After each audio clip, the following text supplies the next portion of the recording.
You know who we are? The most dangerous morning show. Put some respect on it. The Breakfast Club. Morning, everybody. It's DJ Envy, Angela Yee, Charlamagne the Guy. We are The Breakfast Club. We got a special guest on the line right now, Nina Turner. Hello. Good Hello, morning. somebody. Hello, somebody. Let's get right into it. The debates. What did you think? Kamala Harris versus Mike Pence and the Fly. What were your thoughts? DJ Envy, I'm going to leave the fly out of this, but innocent bystander. Innocent bystander.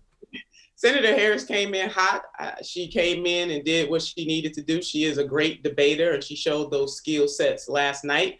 Overall, both candidates did what they needed to do, which was to protect the flank of their principles and speak to their base. Mm-hmm. Debates are a show. So I need everybody to understand this. This is, Shakespeare said all the world's a stage, or I think he said that. There's some debate about whether or not Shakespeare actually said some of the things he said. Right. However, all the world is a stage, and that's what they both were playing to. I commend Senator Harris for coming in right off the bat, talking about COVID and the epic fail of the Trump administration. There's a however to this, and not a however for her, because she did her thing.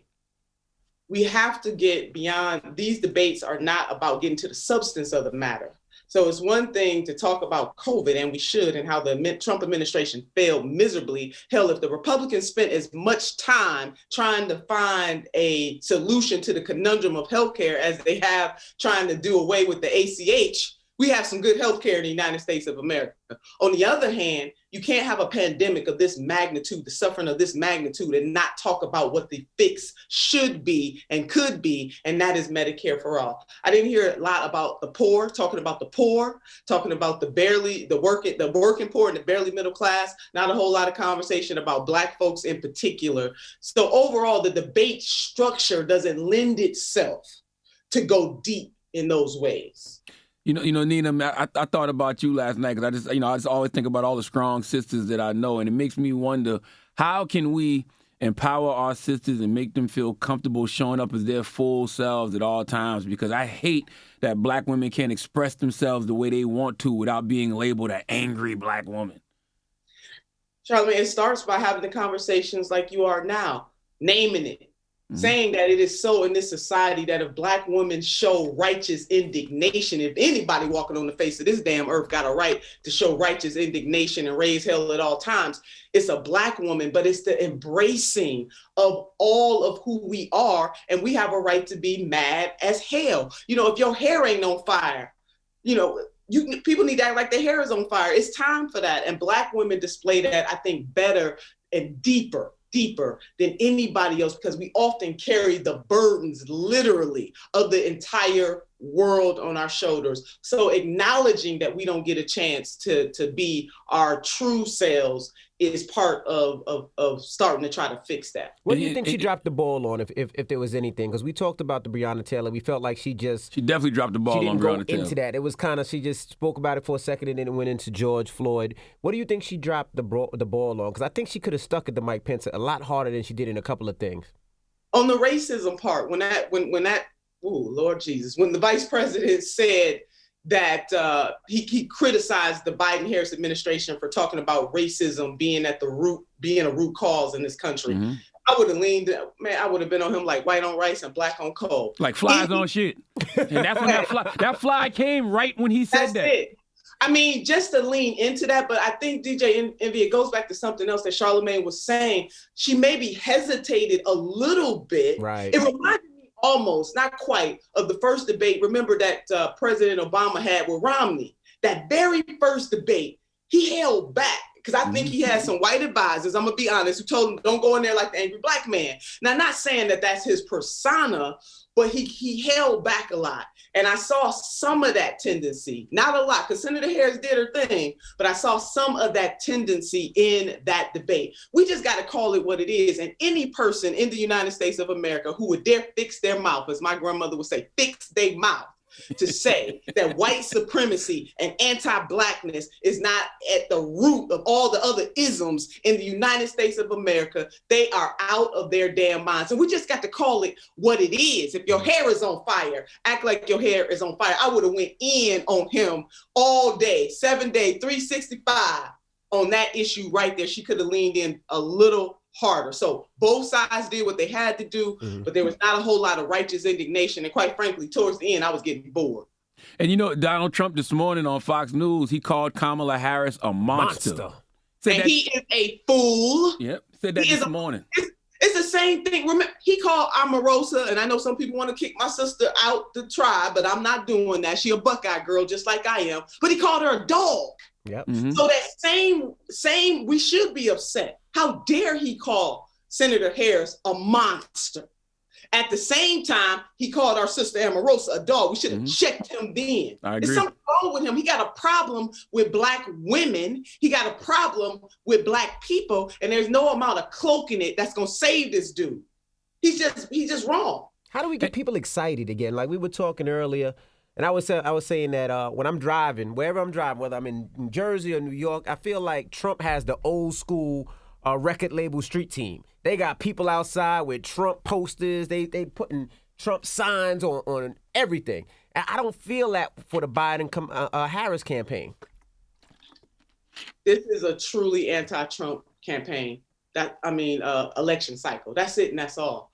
You can't get excited when people are not showing a true vision for provision. We can't tap dance around the fact. We can't make this stuff up in terms of people suffering, or I don't want to say make it up, but we cannot talk about. That's right. Under express in a righteous indignation way, not from your head, baby, but from your heart.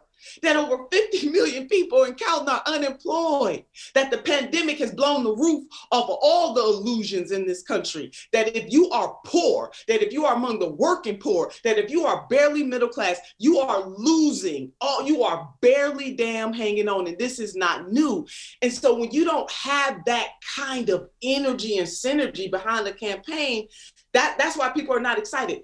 When they win, it is going to be truly because of an anti-Trump. And because he is a fascist, that is, that's the direction we got to go in. But that's not going to sustain an administration. Right. That's right.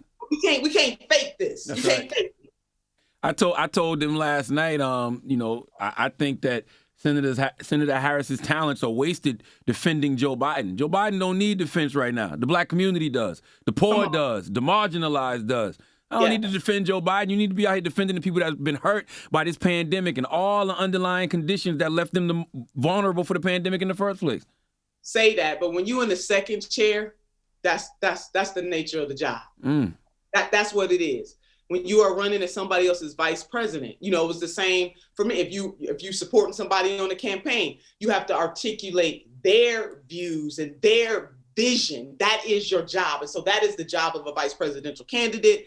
That is what Senator Harris is doing. Not to say she can't step out there every now and then, and I hope that she does, but she is fulfilling, just plain textbook, what her role is in being the vice presidential candidate. You got to defend your candidate.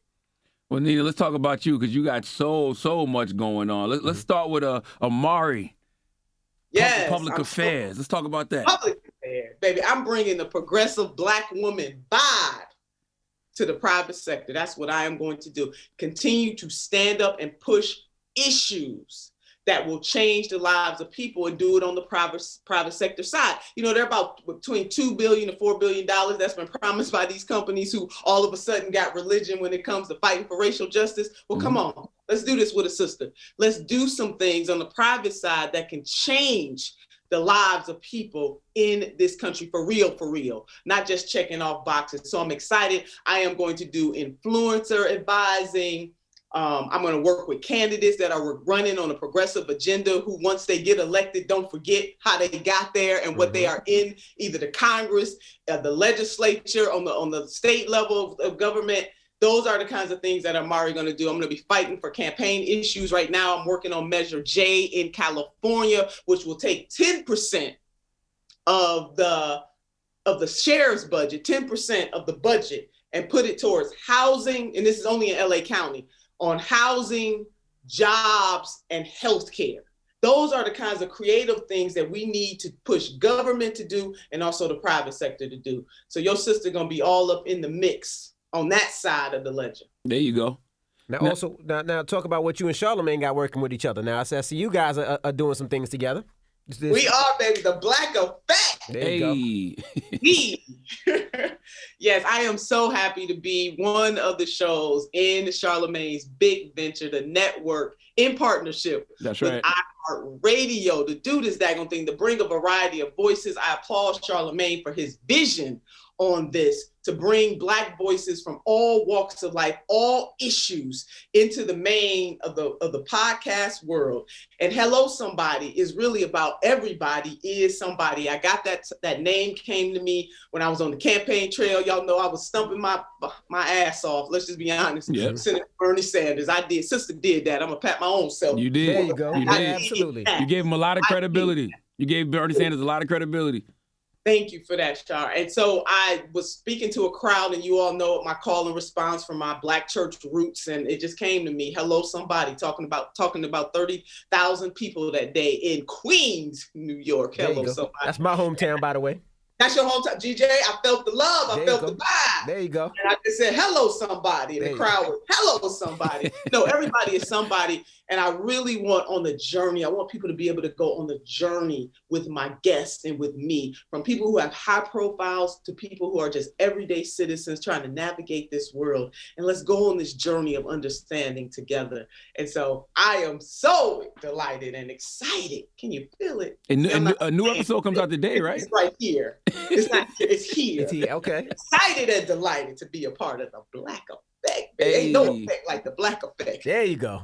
Now, a new episode comes out today, right? Yes, it comes out today. Interviewing Naomi Klein. People may know she's an activist. She's an environmentalist, and she tells the truth, the whole truth, and nothing but the truth about the dangers we are in if we don't turn around what human beings, yes, we human beings, all across the world, not just this nation, what we have done to disrupt and to disturb Mother Earth. So Naomi Klein, baby, yes. Now, I want you to talk to the people about what your grandmother taught you about the three bones theory that you live by. What is the three bone theory for people who don't know? It is the wishbone, the jawbone, and the backbone. So my grandmother, born in 1915, could not read or write, only had a third grade education. Mm-hmm. But as I often say in describing her, but grandma could count her money, baby. She couldn't read or write, but she counted that money. Okay. Kept that money in the Southern Ladies Bank and Trust right here next to the That's for the money. But yeah, mother wit, I mean, is what we call in the African-American community, not a formalized education, but mother wit, very wise. And the three bones is something that she imparted to my siblings and I. The wishbone is for hoping and praying. Hope, she said, is the motivator, but the dream is the driver. The jawbone will give you courage to speak truth, the power to lift your voice. As I often say, titles are good, but purpose is better. And grandma's last bone, the superfragile, expialidocious bone, is the backbone, because the backbone will give you courage to stand no matter what you're going through.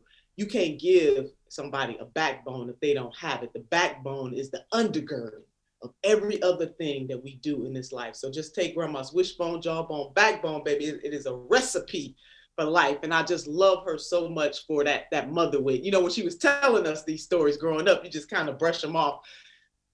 Woo, those three bones have saved me many a day, Charlamagne and DJ, on this journey of life. There you go. Well, you know, for somebody who's so outspoken as you, Senator Turner, does the podcast space allow you the freedom to express yourself more so than television or any other medium? It does, because it's longer form, and I can be truly who I am, and I don't have to focus in on sound bites. Often, that's why I love coming on the Breakfast Club, because y'all give a sister a space to breathe. Mm-hmm. It's you know, when you only got 4 to 5 minutes in a segment, and sometimes you share a segment with somebody else, it's hard to really express yourself totally. And the podcast gives me independence, and that's what I like about the Black Effect, because it is about our independence. To truly and uniquely who we are. And we all don't express the same. But yes, Black people, and particularly Black women, do hold back a lot. And so yes, the podcast gives me total freedom. Now, if I ever run again, people are gonna go back and roll some tapes, but that's okay with me. I only roll the damn tapes. Now, I will say, I think that's the one thing Trump has changed forever.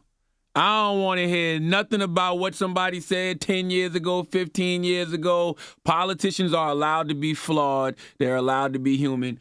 I don't want to hear it. I agree. Look, I don't want you if you're not flawed. Now, maybe not as flawed as Trump, but we We need some people that got some life under them. You know, some people that have been through some stuff. You can't help me out of shit if you ain't been through something. That's right. Now what about if Trump people with a testimony? Now That's you right. said Trump. What if Trump doesn't leave the White House? What happens if he loses and says, you know what? I ain't leaving. Come and get me. The brother, I call him a brother loosely. I don't mean that. I mean, the man got to go. I mean, I'm sure there are contingency plans right now that he needs to go. He would be the first president in history to just flat out decide that he wasn't going to leave. One of the things in the United States, the peaceful transfer of power has been a mainstay of our society, and he would be disrupting that, which I guess, to your point, would not be surprising because he prides himself in being the master disruptor, but he's disrupting for all of the bad things. So he might as well just go. But even if he does go, I submit to you that he's going to be a problem for as long as he lives, because he's not going quietly. Even if when he leaves the White House, he is going to continue to wreak havoc on this country from the sidelines. You can bet that. He's not going away quietly. You know, there was some commentary after the VP debates, and somebody said something to the effect of Biden is a change agent and Trump is a disruptor. Well, I don't believe Biden's a change agent, but what does that mean to you when you hear that? How does leadership by a change agent differ from leadership by a disruptor? There are multiple ways to disrupt. I mean, Trump is a disruptor for evil, but we have had and still have examples of people who disrupt for good. You know, the civil rights movement was a disruption for good. Our sister that climbed that pole in North Carolina, tear down that Newsom. Sister Bree. Yep. That was a disruption for good. With our sister Tamika Mallory and people like our sister Teslyn Figueroa, what they're doing, disruption for good. So disruption is not necessarily a bad thing, but the question becomes, what are you disrupting for? On the side of a change agent, Joe Biden, not that. I mean, no, he's not. I mean, what people just accept people for who they are. Stop propping up these folks. We got a bad and a worse choice. Yeah. We got to slay the dragon of neo-fascism before we can get to the dragon of neoliberalism. And neoliberalism basically says that I'm going to keep the status quo the way that it is. Well, guess what? The status quo does not work. You got 140 million people in poverty or low income. That was before President Trump hit the Oval. Hello, somebody. We had our sisters and brothers in Flint who have been poisoned by their own government at the hands of a Republican governor who has not faced one day in jail. Hello, somebody. That's right. We got our kids in this country who right now, even under this pandemic, has revealed that our education system does not have the capacity to educate our children remotely. And that especially Black children don't have access to the type of internet connectivity that they need. And then other poor children by extension. Hello, somebody. So a change agent would analyze the situation, as my grandmother would say, of this moment and say, I may have felt one way in the primary, but the moment calls on me. You know, Republicans, y'all want to call me a socialist? Well, socialize that. You know, lean into it. Don't sit up there and say, I beat the socialists, when you got the overwhelming majority of Americans in this country who agree that we need Medicare for all. That's right. They agree with the Green New Deal. They agree that we got to reform a criminal justice system that has been flow up from the beginning. Universal basic income. Come on, that's what a change agent will do. Now, maybe we can push that administration. I just happen to believe they're going to govern the way they ran. That's just me. Yeah. However, I hold out a little hope, plus some sweat equity, plus some raising of some hell, plus some taking to the streets. Some people got to take to the streets. Other people got to be behind the scenes plotting and planning. That maybe we can push this administration to the left. But don't be delusional about the two choices. Just gonna be honest about this. And that's why I disagree with people when they say, don't criticize Vice President Biden. You're gonna ruin his chances. No, I'm gonna criticize him now. Vote for him and criticize him more once he gets in the White House. We got to hold him accountable. There it is. You got to do that. We got to stop worshiping elected officials. They are supposed to be servants of the people. The power that they hold is your power. It's our power. Those tax dollars where they always talking about what they ain't going to do or what they are not going to do. They saying that about your money. It's not their money. You had them tell the story. They act like it's their power and their money. You know, there's a saying that says is that if the hunter always tells the damn story, the lion's story is never told. We need people out there telling the lion's story, the people's story, and not the story of these politicians. Absolutely. We got to stop loving people so much. You can love them and like them and admire them, but they there to do a job. And that's another reason why these debates are really almost worthless. Because again, it's just a show. And 95% of the people in this country, voters, got their minds made up anyway. Don't let people play. Yeah, I think the only problem I have with this ticket is like I don't know what they stand on, because you have Senator Harris who's standing with AOC when it comes to the Green New Deal, the new Green Deal, and then you got Biden saying he don't know if he's for the Green New Deal. Like I don't know what they stand on. Like where are they? I don't think they know. I love what they don't know. Sometimes you make it up as you go along. Yeah, you got Biden saying he beat Bernie, then you got Senator Harris saying most of California is Bernie. I don't know. I was confused. We're gonna help them know. That's where activists and activism comes in. We can help them know. So maybe that's an opportunity. I'm gonna look at that as an opportunity that they don't know. Do you think that there's a large enough presence of black people in the progressive space? It's getting there. I mean, it depends if we're talking about formal progressive space, as in saying the word progressive. Mm-hmm. I believe that black folks are the original progressives or liberators. We got to find our love language when it comes to that. And I say that because it don't get no more progressive than fighting for your very life. All the way back to we need to be free, fighting for your life. It don't get any more progressive than bumping up against a status quo that considered you chatter. It don't get any more progressive, Fannie Lou Hamer, than standing up, being kicked off the sharecroppers' land, being thrown in jail and beaten by other prisoners because the sheriffs told them to beat you, to stand up for your right to vote. It don't get any more progressive than organizing in Mississippi with your white sisters and brothers and speaking a certain truth to the Democratic Party. That's what Sister Fannie Lou Hamer did, and said, y'all don't represent us, so we're gonna start our own party. We're gonna call it the Mississippi Democratic Freedom Party. It doesn't get any more progressive than standing up to say to a criminal justice system, you are wrong in every stretch of the imagination, and you have always seen us as the other, the bad other, and we can't take it anymore. So in summation, black people are the original progressives. We just don't necessarily call ourselves that. And Shar, I hope we get back to our roots on that, because we have shaken this country up. Every single major change that has happened in this country took a page out of our liberation struggle. And that's something to be proud of. So why in the 21st century have we lost that? Have we forgotten that? Why have we just put up with? Trump is bad. See, part of the problem here is that Trump is so bad, he got us settling. That's right. I was going to ask you, what do you think about Trumps and Latinos that ride for Trump and believe Trump is the guy? Well, what do you say to them? I know black people who riding with him too. I mean, because he came off as this populist. Some people like they would call it the swag. Mm-hmm. Don't forget, before he became president, I think you guys have talked about this before on the show. I mean, you got the rapper community idolized the man. I mean, he was idolized. Mm-hmm. And why was he idolized? Because we idolize the wrong things sometimes. Yep. Well, and how we got there, because everybody got too many people delusional that one day they're going to grow up and be that multimillionaire, when very few people hit that mark. That is not the signature of wealth.